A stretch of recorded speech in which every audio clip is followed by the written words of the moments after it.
In a campaign I ran a few years back, a new age of adventure had just arrived in the city of Eserith, and after a handful of successful quests out into the woods, they were now planning what would go down as one of the biggest failures of their adventuring career. It started simple enough, with a group of adventurers meeting up at the local tavern to decide what to do next. So why exactly do you want us to follow a broken compass again? It's not broken. It's just pointing somewhere northwest instead of north. Yeah, that's what I said, it's broken. Or maybe it's pointed to somewhere specific instead? Exactly. There's a stylized letter A carved into the bottom of it, and it looks semi-expensive, so I'm sure whatever it's pointing towards is worth a lot of money. You had me at worth a lot of money. That's literally the last thing I said. Well then it's a good thing you said it. It was very convincing. Fine, I'll join to see where Stig's broken compass points to. But if we can't find anything, then I expect one of you to cover Brutus's food costs when we return, alright? And with that, they set off on their expedition. The party was made of 3 player characters. We had Viona, a human artificer who needed money to continue paying for her lab space she'd bought the other week, and also was bringing along her first major experiment, a clockwork construct known as a Steel Defender. Next, there was Jodder, a human druid who had a pet wolf named Brutus and was mostly adventuring just to continue to pay for food and toys for Brutus, so that the wolf could have the best life possible. Finally, we had Stygander, a human paladin who was trying to map out the entirety of the strange area they'd found themselves in after the original Slipgate event almost 100 years ago.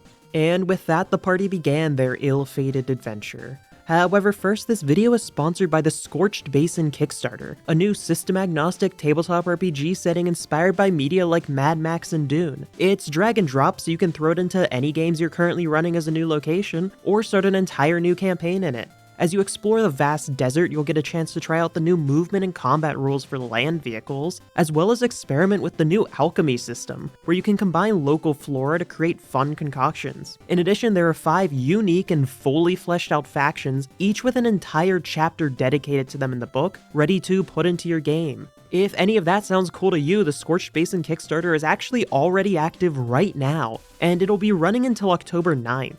There's also a special tier called the All-In Metal TTRPG Community tier, and the first 500 backers for that tier will get a limited edition signed and numbered metal poster, as well as a ton of other stuff which is all over on the Kickstarter page. Also, if you plan on supporting the Scorched Basin Kickstarter, please consider using my referral link in the description, or that should be on the screen right now as well, and it'll really help support the channel. Anyway, without further ado, let's get back to the story. The party followed the nearby road up to the north and quickly found themselves hit by another freak snowstorm, which slowed their progress a little bit, but soon they came across a large, dark stone bridge, leading across a ravine up to the north. On the other side of the bridge, the trees were dark and gnarled, and there was a thick layer of fog surrounding everything. However, more ominous than that was the corpse lying in the middle of the bridge, with large crossbow bolts piercing through him and pinning the body into the stone bricks below. This is clearly a trap. I agree. Laid by velociraptors in order to slaughter us all. I'd like to rescind my agreement. Too late, you've already sided with Jodder on this. Yeah, because we all know how the classic saying goes. Always be prepared for the crossbow velociraptors. There's no way that's a real saying. Yeah, it's a real popular saying back in Eserith. Yeah, I've heard that saying just all the time, you know, just so often.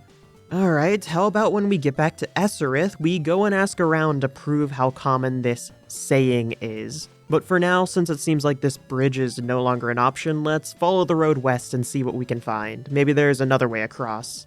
And without further ado, the party continued their journey, finding that the road soon turned back south, and after another day of travel, the party came across a second bridge across a ravine. However, this one was even less inviting. Because even though there wasn't a corpse in the middle of the bridge, there was a massive stone keep on the other side of it, and there were orc guards manning the walls and keeping an eye out around them. Not wanting to risk starting a war with the castle, the party backtracked about an hour and came up with an interesting way to cross the ravine. Stig, Jodder, and Brutus all climbed into Viona's bag of holding, and then she cast Spider Climb on herself before climbing down into the ravine and back up on the other side. And just like that, the party had entered into another new region of the map.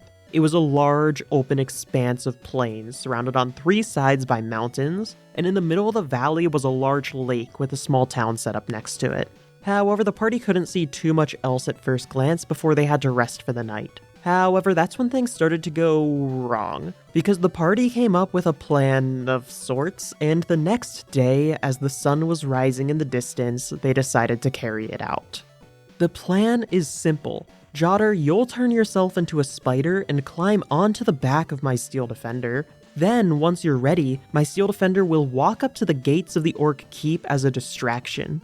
With me still sitting on top of it? Yeah, but you'll be a spider, so that's basically like being invisible. Then, once the orcs show up to investigate, my steel defender is gonna say, "I declare war on you in the name of the professor." What? Yeah, remember that mysterious professor guy the clockworks we keep finding are always talking about? Well, he's about to declare war on this orc camp, I decided. The rest of the plan had originally been that Jodder would be able to sneak past the orcs while the discussion was happening, and check out the inside of the keep to find an easy way to break in. However, things didn't quite go as planned, because when the orcs ran forward to kill the steel defender, Jodder rolled a natural 1 on his dexterity saving throw to avoid getting stepped on. So instead of sneaking past, he was crushed by a wolf, and immediately got pulled out of his animal form. Being a lone adventurer against an entire squadron of orcs, he was knocked out and taken prisoner fairly quickly. Meanwhile, back at the party's camp, they continued waiting as the hours passed on, and as the sun was beginning to set, they realized that Jodder wasn't coming back. Alright, let's go break him out. What? What do you mean, what? It was your plan that got him captured, so we need to go break him out. I know, we need to do something, but let's not rush into this, alright? We're low on abilities and have no information about what we'd be getting into. Let's head back to town and prepare first so that we can actually succeed. I'm not letting more of us get captured on spur-of-the-moment plans with this Orc Keep. Alright? Stygander agreed, and the party headed back to the city of Eserith, where they began preparations for the prison break. However, that's going to have to wait until next episode, so don't forget to subscribe so you don't miss that when it gets uploaded. Also, I have a Patreon if you want to help support the channel. You get access to a few short horror stories I've written, and new ones are occasionally posted every once in a while. Either way, I'll see you in the next video.